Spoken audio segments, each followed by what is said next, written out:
গোপাল সকাল সকাল রাজসভায় বেরোচ্ছিল। অমন সময় ভোলা ময়রার সঙ্গে একজন লোক নিয়ে আসে। অমনি এসে বলে, গোপাল দাদা, ও গোপাল দাদা শোনো না, তোমাদের শ্বশুর বাড়ি থেকে এই লোকটা এসেছে তোমাদের সাথে দেখা করবে বলে। অমনি গোপাল বলে, কে ভাই আপনি, কোথা থেকে এসেছেন?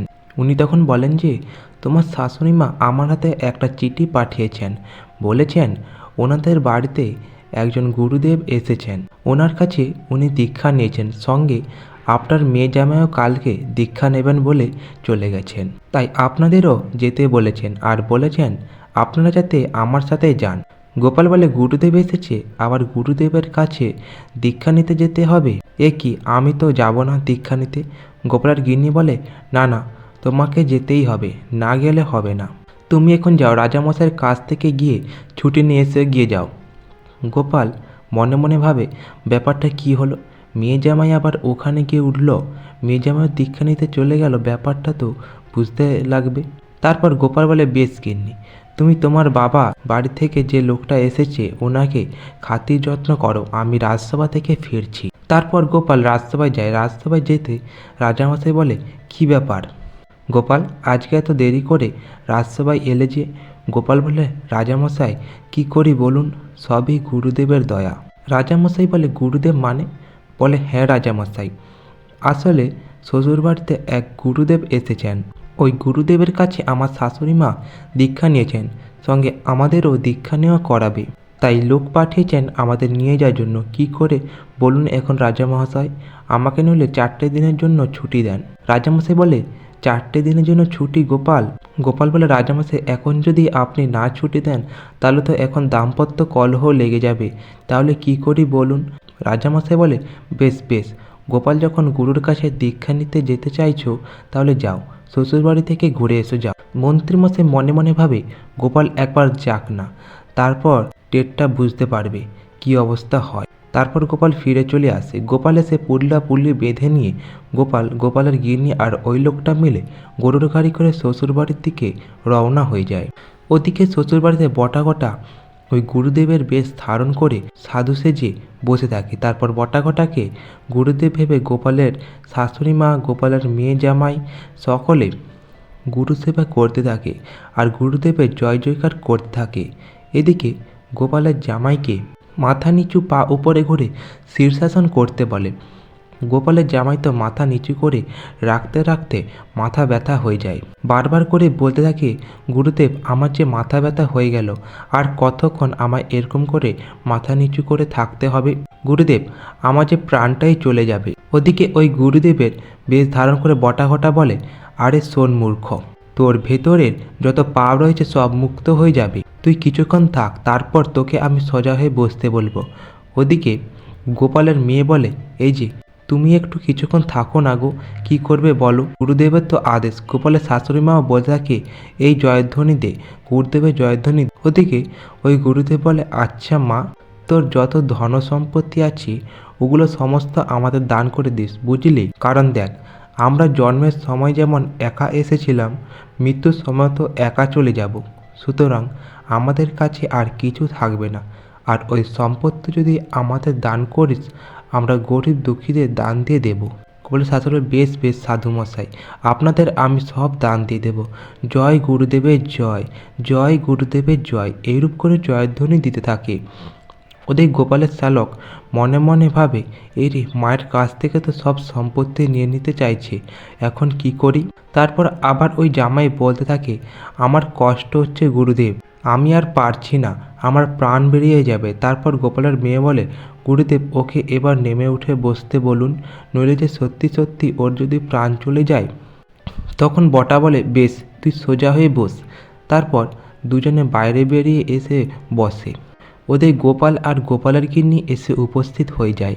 গোপাল আর গোপালের গিন্নিকে দেখতে পেয়ে গোপাল আর মেয়ে জামাই বাইরে বেরিয়ে এসে গোপালের গিন্নির সাথে কথা বলতে থাকে। বলে, মা, তোমরা চলে এসেছো, চলো চলো, গুরুদেবের সাথে দেখা করবে চলো। গোপালের জামাই বলে, বাবা, আপনার সাথে আমার একটু কথা ছিল বাবা। গোপাল বলে, বেশ, তোমরা সকলে ভেতরে যাও, আমি জামাইয়ের সাথে একটু কথা বলে আস। তারপর গোপাল যায় জামাইয়ের সাথে কথা বলতে। জামাইয়ের সাথে কথা বলতে জামাই বলে, বাবা জানেন, আমাকে যবে থেকে এখানে আসতে বলেছে তবে থেকে রোজ সকালবেলা 1 ঘন্টা করে আমাকে শীর্ষাসন করায়। জানেন বাবা, আমার তো শরীরই খারাপ হয়ে গেল। বলো আমি কি করব বলো। গোপাল বলে, জামাই তুমি হঠাৎ এখানে এলে কি করে? বলে, বাবা ওই যে মামা শ্বশুর গেছিল, মামা শ্বশুর গিয়ে আমাদেরকে বলল যে তোমরা সকলে যাবে আমাদের বাড়িতে, গুরুদেব আসবে, তাদের দীক্ষা নেবে, তাই আমাদেরকে ডেকে নিয়ে চলে এসেছিল। বলে, তাই নাকি? বলে, বেশ তুমি চলো দেখিনি, দেখি তো কোন গুরুদেব এসেছে। তারপর গোপাল আর ওই গোপালের জামাই মিলে ঘরের ভেতর প্রবেশ করে। এদিকে বটাঘটা মনে ভাবে যে আজকে গোপালকে দিয়ে আমাদের পা ধোয়া জল খাওয়াবো। গোপাল যেতে গোপালের শাশুড়িমা বলে, জামাই বাবা জীবন, গুরুদেবের জয় জয়কার করো, গুরুদেবের পা ধোয়া জল খাও বাবা জীবন।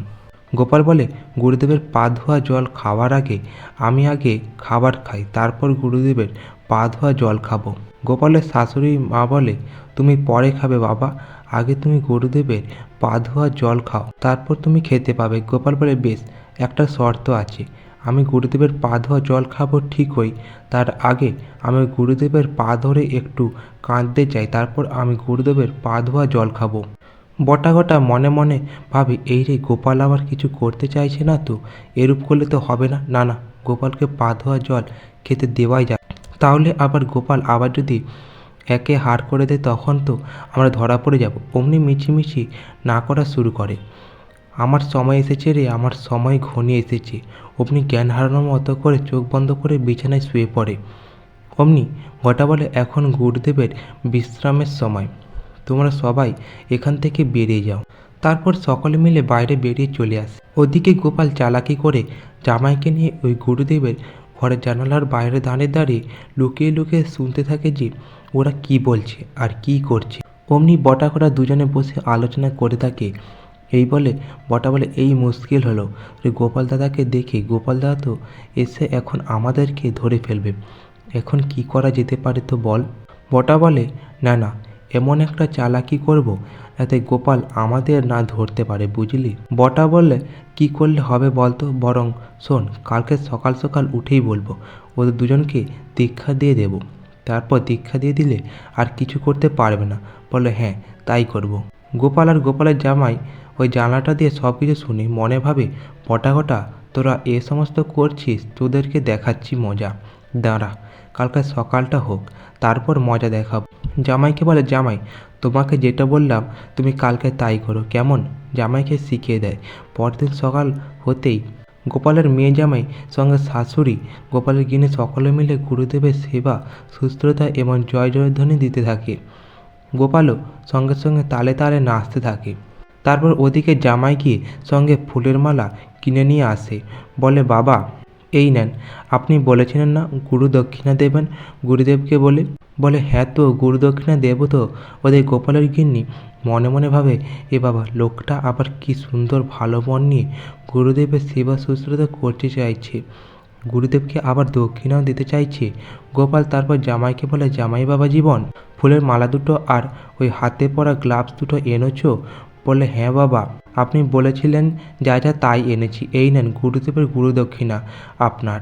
তারপর ওই মালা দুটো নিয়ে হাতে গ্লাভস পরে নিয়ে পরে দেয় ওদের গলার মালা। ওরা পরার সঙ্গে সঙ্গে গা চুলকাতে থাকে। বলে, বাবা রে, মরে গেলাম রে, গা তো চুলকে চুলকে ছিঁড়ে গেল রে, এটা ফুলের মালা না অন্য কিছু রে বাবা রে বাবা করে চিল্লাতে থাকে। ওই গা পা চুলকে চুলকে ওদের দাড়ি টেনে সব খুলে যায়। সঙ্গে সঙ্গে গোপাল বলে, দেখুন শাশুড়ি মা, দেখুন আপনার গুরুদেব কে ছিল, দেখুন বটাঘটায় আপনার গুরুদেব হয়েছে এসেছিল। ওই দেখে গোপালের শাশুড়ি বলে, এ কি? গোপালের গিন্নি বলে, এ কি অবস্থা, তুমি ছিলে বলে মা বেঁচে গেল এই জাত, এমনকি আমরা সকলেও। গোপাল বলে, হ্যাঁ, নইলে তোমার মায়ের সমস্ত সম্পদ ওরা লুট করে নিত, এমনকি আমাদের কাছ থেকে লুট করে নেবে বলে ভেবেছিল। তারপরে গোপাল বলে, জামাই বাবা জীবন আর শ্যালক, যাও, তোমাদেরকে তো মাথা উল্টে পা উপরে করে রেখেছিল, তোমরাও দুটোকে মাথা নিচু আর পা উপরে করে রেখে দাও, এটাই হচ্ছে ওদের শাস্তি। আজ এই পর্যন্ত। গল্পটি ভালো লাগলে অবশ্যই চ্যানেলটি সাবস্ক্রাইব করে দেবেন এরকম আরও কিছু গল্প পাওয়ার জন্য।